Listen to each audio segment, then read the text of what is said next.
이미 이 본문을 같이 나눴습니다만 오늘 특별히 시험에 관한 주제를 따로 떼어서 말씀을 나누겠습니다.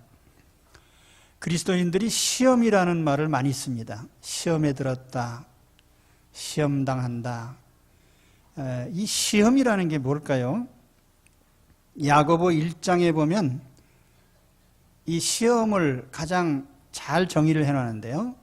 내 형제들아, 너희가 여러 가지 시험을 만나거든 온전히 기쁘게 여기라. 이는 너희 믿음의 시련이 인내를 만들어내는 줄 너희가 알미라. 이 말씀 중에 시험이라고 하는 단어가 헬라어로는 두 가지 단어를 쓰고 있어요. 하나는 페이라스모이스라고 하는 단어인데, 페이라조라는 동사로 이건 유혹의 의미가 있는 것입니다. 그 다음에 하나는 도키마조 혹은 도키모이스라고 하는 이것은 연단이라는 의미가 있습니다. 그래서 시험이라는 말을 영어로 번역할 때는 세 종류의 단어로 번역합니다. 첫째는 테스트죠. 실력을 평가하기 위한. 그 다음에 두 번째는 시련입니다. 트라이얼이라고 하는 시련.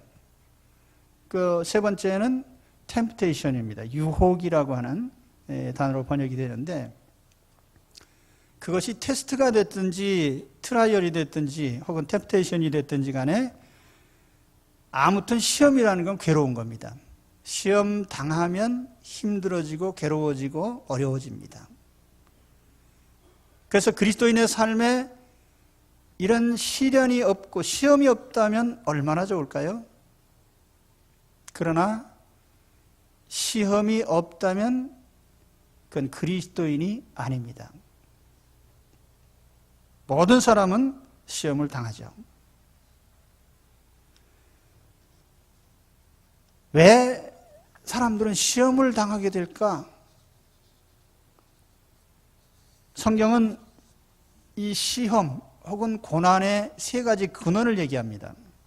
첫째는 사탄 혹은 마귀, 영적인 주체죠.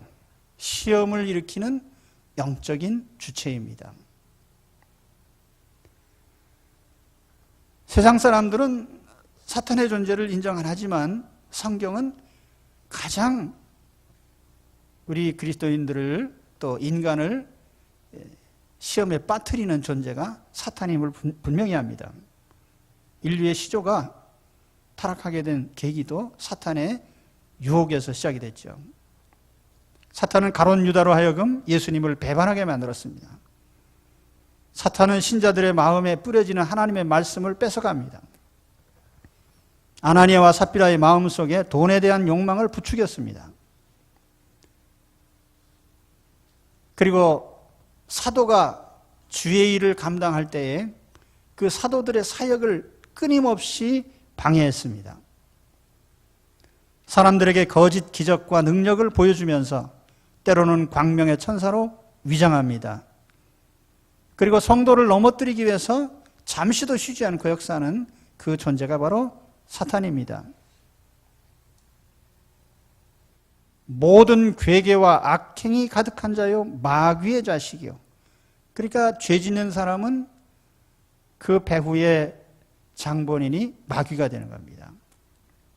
근신하라 깨어라, 너희 대적 마귀가 우는 사자같이 두루다니며 삼킬 자를 찾나니 온 천하를 꿰는 자라. 두 번째 시험의 근원은 세상 환경입니다. 이 세상 자체가 하나의 시험의 장이죠. 이것은 아담의 원죄와 관련이 있는 겁니다. 하나님께서 아담이 인류의 시조가 타락할 때에 얼굴에 땀이 흘려야 먹고 살게 될 것이다. 또는 너는 흙이니 흙으로 돌아갈지니라.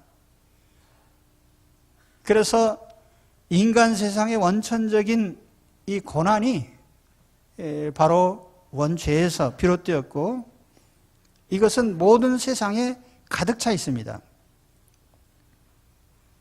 그래서 사도 요한은 요한 1서 2장 15절에 이 세상이나 세상에 있는 것들을 사랑하지 말라. 누구든지 세상을 사랑하면 아버지의 사랑이 그 속에 있지 아니하니 이는 세상에 있는 모든 것이 육신의 정욕과 안목의 정욕과 이생의 자랑이니 다 아버지께로 쫓아온 것이 아니요 세상으로 쫓아온 것이라.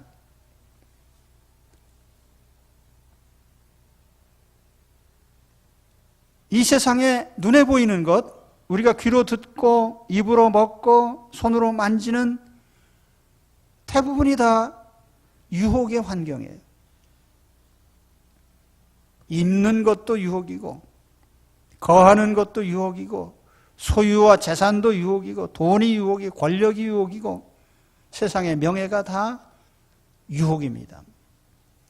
그래서 세상이라는 이 바탕 자체가 하나의 시험으로 가는 길목이다. 그런데 이와 같은 세상적 환경은 그 환경이 나쁘든지 좋든지 상관없이 다 유혹적입니다. 못 사는 나라는 유혹이 없을까요? 잘 살면 유혹이 더 줄어들까요? 잘 살수록 유혹이 더 많습니다. 그러니까 인간의 죄에 발전한 역사를 보면은 번영하는 곳에 항상 죄가 더 많고 그것이 이제 현대 문명으로 따진다면 도시화. 도시화는 곧 범죄의 극대화를 가져왔습니다. 우리가 예전에 학교 다닐 때 우스갯소리로 거지의 소원이 뭔지 아냐? 요즘 어린아이들은 거지를 잘 모릅니다. 옛날 거지가 어떻게 국어를 했는지. 옛날 거지는 깡통에다가 밥을 얻어 먹었거든요. 옛날 거지의 소원이 뭐냐면 깡통에 페인트 칠하는 겁니다. 예, 국물이 새지 않게 깡통을 잘 보관해야 돼요. 그럼 강남 사람의 소원은 뭐냐면 빌딩 사는 거란 말이에요. 예, 욕망이 줄어들지 않아요. 사람은 부자가 될수록 더 욕망이 커집니다. 아마 다 아프리카의 감비아나 세네갈에는 나이트클럽이 없을 겁니다. 폭력배도 없을 거고요. 사람이 잘 살고 부유해지면 돈 꽤나 있으면 향락이 나타나고 마피아가 등장해요. 그러니까 이 세상이라고 하는 것 자체가 얼마나 범죄적인가. 그 속에서 사는 것 자체가 항상 시험거리죠. 그리고 시험의 세 번째 근원은 인간 자신의 부패한 본성입니다. 오직 각 사람이 시험을 받는 것은 자기 욕심에 끌려 미혹됨이니 욕심이 잉태한 즉 죄를 낳고 죄가 장성한 즉 사망을 낳느니라. 그러므로 하나님께서 저희의 마음의 정욕대로 더러움에 내어버려 두사 저희 몸을 서로 욕되게 하셨으니 그러므로 땅에 있는 지체를 죽이라 곧 음란과 부정과 사욕과 악한 정욕과 탐심이니. 사실상 세상의 사탄의 역사라든지 혹은 범죄적인 세상의 환경이라든지 이것은 어떻게 보면은 가장 중요한 범죄의 실상은 아니에요. 정말 죄를 짓고 안 짓고는 내가 결정하는 거거든요. 그래서 사실 우리가 그리스도 안에서 고난의 문제를 해결할 때에 교회가 잘못 대응하는 것, 신자들에게 잘못 가르치는 것 가운데 하나가 예수 믿으면 환경은 해결됩니다라고 하는 이 논리가 잘못된 거예요. 여러분 예수 믿는데 예수 믿었기 때문에 병도 안 걸리고 고난도 안 당하고 사고도 안 당하고 죽지도 않고 다 형통하고 그렇게 됩니까? 그렇게 가르친다면 그거는 엄청난 사기죠. 그건 아닙니다.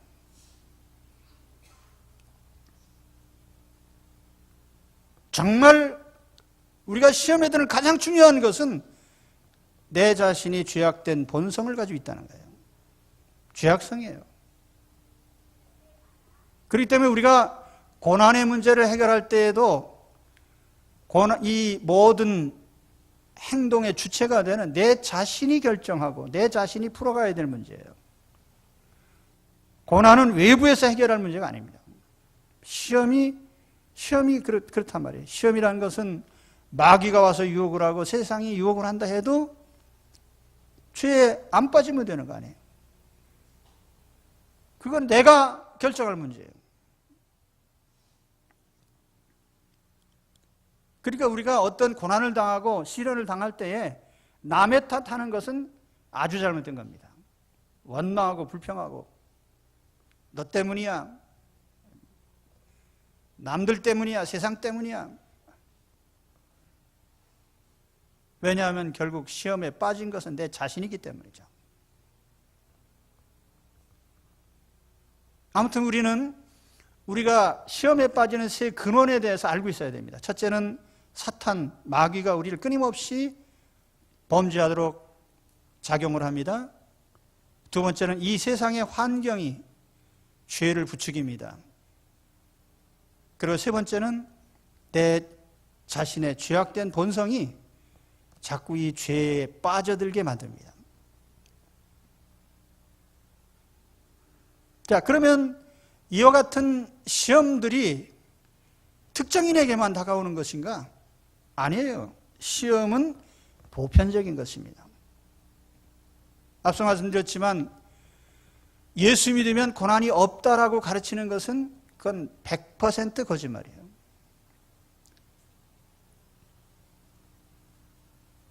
오늘 말씀에도 사람이 감당할 시험 밖에는 너희에게 당한 것이 없나니, 이 말은 얼핏 보면은 모든 시험은 다 감당할 수 있어, 여기에 주안점이 있는 것 같은데, 이 말씀 이면에는 시험은 모든 사람이 다 당한다, 그런 의미가 들어있습니다. 그래서 현대인의 성경에 보면 이 구절을 번역하면서 여러분이 당한 시험은 모든 사람이 다 당하는 것입니다. 그리고 새번역 성경에 보면 보통 누구나 당하는 시련입니다. 영문 NIV 성경에 보면은 What is common to man? 모든 사람에게 공통적으로 다 받는 시험입니다. 제루살렘 바이블에 보면은 People normally have, 모든 사람들이 다 일반적으로 가지고 있는 그런 것들입니다. 그러니까 시험이라고 하는 것이 특정인에게 한정된 게 아니라는 거죠. 모든 사람이 다 당하고, 어떤 사람은 좀 센 시험을 감당할 수 있고 어떤 사람은 좀 약한 시험을 감당할 수 있고, 정도에 따라서 다 하나님이 시험을 하신다는 뜻이에요. 그리고 그 시험을 당한다는 뜻입니다.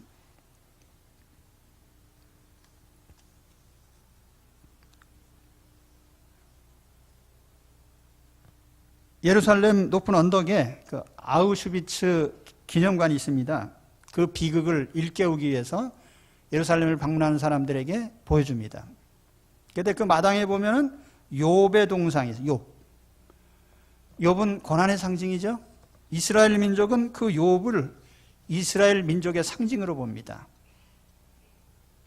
고난받는 이스라엘 민족. 욥이 어떤 일을 당했어요? 하루아침에 자식이 다 죽었어요. 가축대가 다 죽었습니다. 몸에 병이 들었어요. 그래서 욥의 부인이 하나님을 저주하고 죽어라. 아주 모욕과 수모를 당해야 되죠. 가진 것은 다 뺏깁니다.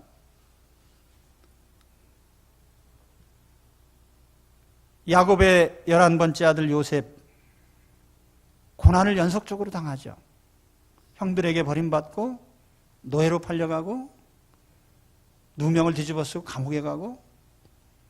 그 제가 말씀드리잖아요. 고난이라는 게 시리즈로 발생해요.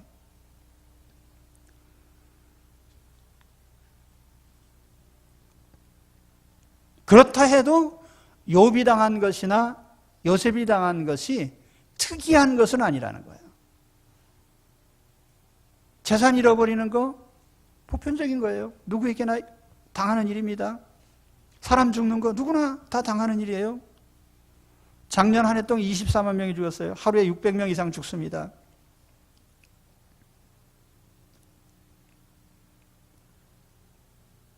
병드는 일, 사고당하는 일, 그거 누구에게나 다 당할 수 있는 일이죠. 배신당하는 일, 누명 쓰는 일 많잖아요, 세상에. 그렇기 때문에 우리는 어떤 시험을 당하고 고난을 당할 때 왜 나만 당하느냐라고 하는 생각, why me? 왜 나냐? 이 말을 절대로 하면 안 돼요. 모든 사람은 다 고난을 당합니다. 시험을 당합니다. 그러니까 예수 믿으면, 여러분 예수 믿고 고난 안 받으려고 여기 오셨으면요, 오실 필요가 없어요. 왜냐하면 하나님은 모든 성도가 다 고난을 다 당하는 것을 허락하셨기 때문에. 고난은 선택도 아니고 필수입니다. 그러니까 고난당하고 혹은 시험당하는 것이 나만의 일이라고 착각하지 마십시오. 그래서 특별히 남이 안 당하는 나만의 고통이 있다고 생각지 마시란 말이에요. 그래서 그 고통 때문에 삶을 포기하거나 혹은 원망을 한다면 그것은 그리스도인답지 못한 자세인 것입니다.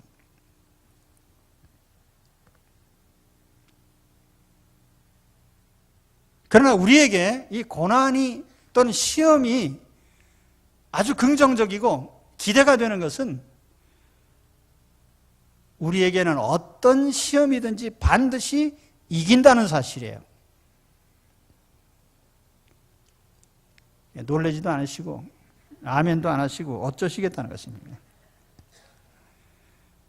어떤 종류의 시험이든, 그것이 마귀의 도전이든 세상적 환경이든 내가 잘못해서 당하는 것이든 남이 잘못한 것이든 모든 종류의 시험, 어떤 시험이든지 그리스도인에게는 반드시 이기게 되어 있습니다. 그렇습니다. 오늘 제가 그 말씀을 드리려고 해요. 오늘 본문에 보면은 오직 하나님은 미쁘사 너희가 감당치 못할 시험당함을 허락지 아니하시고 시험당할 즈음에 또한 피할 길을 내사 너희로 능히 감당하게 하시느니라.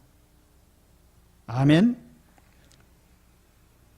이 말씀에 보면 우리가 시험에 이길 수밖에 없는 사실을 세 가지로 말씀을 해요.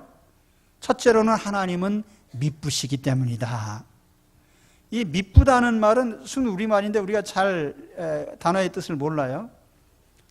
헬라어 성경에 보면 항상 피스토스, 믿음이라는 단어하고 같은 단어입니다. 믿음, 신뢰, 신실함. 하나님은 신뢰할 만한 분이죠. 그래서 하나님이 어떤 결정을 하실 때 후회를 안 하셔요. 옳은 일을 하시다가 그만두는 분이 아니에요. 가장 중요한 것은 하나님이 나를 하나님 자녀로 택하셔서 자녀를 삼아 주셨습니다. 근데 그 하나님이 내가 김 아무개 박 아무개를 자녀 삼은 것을 후회하노라, 그렇게 하신 적이 없어요. 아무리 못났어도 하나님 택한 자녀는 하나님 후회하지 않으시고 자녀 삼아 주십니다. 그래서 그 하나님 자녀가 어떤 시험을 당한다고 했을 때 시험에 지도록 하나님이 놔두지 않는단 말이에요. 누가 우리를 그리스도의 사랑에서 끊으리요? 환난이나 곤고나 핍박이나 기근이나 적신이나 위험이나 칼이랴. 내가 확신하노니 사망이나 생명이나 천사들이나 권세자들이나 현재일이나 장래일이나 능력이나 높음이나 깊음이나 다른 아무 피조물이라도 우리를 우리 주 그리스도 예수 안에 있는 하나님의 사랑에서 끊을 수 없으리라. 그러니까 하나님은 나를 택하신 걸 후회하신 적 없고요. 변함없이 나를 하나님 자녀로 인정하고 지켜주실 것이기 때문에 우리는 이 하나님의 신실성에 의해서 어떤 시험이 와도 걱정할 게 없어요. 하나님이 보장하셔요. 이기도록. 두 번째는 우리가 감당할 수준의 시험만 주신다고 되어 있습니다. 감당하지 못할 시험은 허락지 않으신다. 물론 어떤 사람에게는 조금 더 힘든 시험이 될 수 있고 어떤 사람에게는 좀 약한 시험이 될 수 있는데 그건 각 사람이 견디는 정도가 다르기 때문에요. 하나님은 그 사람이 감당할 범위 내에서 모든 시험을 허락하십니다.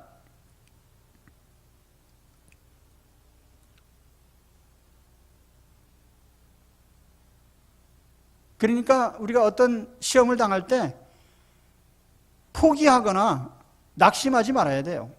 아, 내가 이 시험을 이길 수 없네. 단정 지으면 안 되죠. 어떤 어려움이 와도 아, 이거는 하나님께서 내가 감당할 수 있기 때문에 주신 시험이야. 이렇게 판단을 해야 됩니다. 그렇죠? 오늘 내가 당하는 어떤 어려움이 있습니까? 내가 당할 수 있기 때문에 하나님이 허락하신 거예요. 낙심하지 마시고 포기하지 마시기 바랍니다. 내가 지금 당하고 있는 어려움과 고난은 반드시 이깁니다. 하나님 내가 이길 수 있는 범위 내에서만 시험을 허락하셔요. 그 다음에 세 번째는 반드시 피할 길을 내신다고 그랬어요. 피할 길. 내가 막다른 골목에 있는 것 같지만 자세히 보니까 피할 길이 있어요. 왜냐하면 하나님은 항상 피할 길을 놔두시기 때문에, 피할 길을 내주셨기 때문에. 내가 당하는 시험과 고난에 대해서 하나님은 반드시 내가 나갈 길을 준비해 놓으셨습니다. 단지 내가 고통의 순간에 내가 나아갈 길을 짐짓 찾지 못하고 헤매기 때문에 그런 거죠. 영화를 만들 때 시나리오라고 하는 게 있습니다. 대본이죠. 근데 이 시나리오는 하나의 작품을 전체를 이제 시나리오로 만드는데 한 장면 한 장면 영화 촬영할 때 보면은 그 씬이 다릅니다. 한 장면 한 장면을 찍는 걸 씬이라고 하는데요. 그 씬만 보면은 이게 뭔가 예를 들면 주인공이 죽도록 두들겨 맞고 거반 죽게 되는데 그 장면만 잘라서 보면은 아 이게 뭐 죽네, 예, 사람 잡네. 근데 시나리오 전체를 보면은 그걸 반드시 이기고 승리하게 돼 있죠. 인디애나 존스, 예, 보셨습니까? 스필버그 감독이 감독한 어드벤처 영화죠. 그런데 이런 어드벤처 영화에 3대 규칙이 있습니다. 첫째는 고약한 악당이 등장해야 돼요.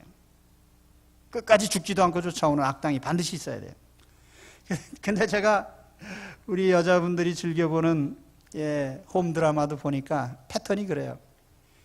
악녀가 꼭 등장을 해요. 악녀, 악남. 아주 악한 사람이 등장하는데 저는 그래서 그걸 애당초 안 봅니다.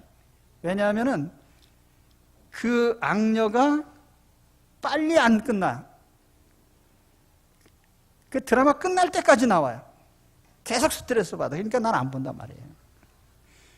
그 알면서 거기 매달릴 필요가 뭐 있어요? 그렇죠?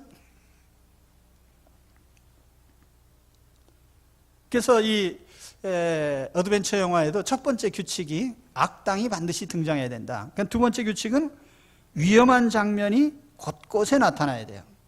그러니까 주인공이 딱 가다 보니까 갑자기 함정이 나타나고 비장의 무기가 팍 등장하고 또는 어떤 악당들이 그냥 갑자기 숨어 있다 나타나고 그래서 막 위험한 장면이 막 등장을 해야 돼요. 예? 비밀에. 근데 이런 장면이 한 번 나타나고 끝나는 게 아니고 계속 나타나야 돼요.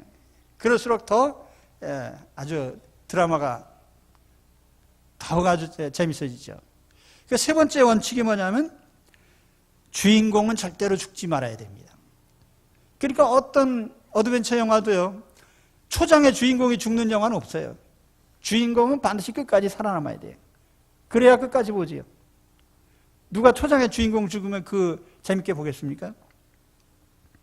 그래서 주인공은 함정에 빠지고 불의의 공격을 당하고 그래도 보면은 갑자기 비밀의 문이 나타나고 돕는 사람이 나타나고 그래서 어떻게 하든지 살아나요.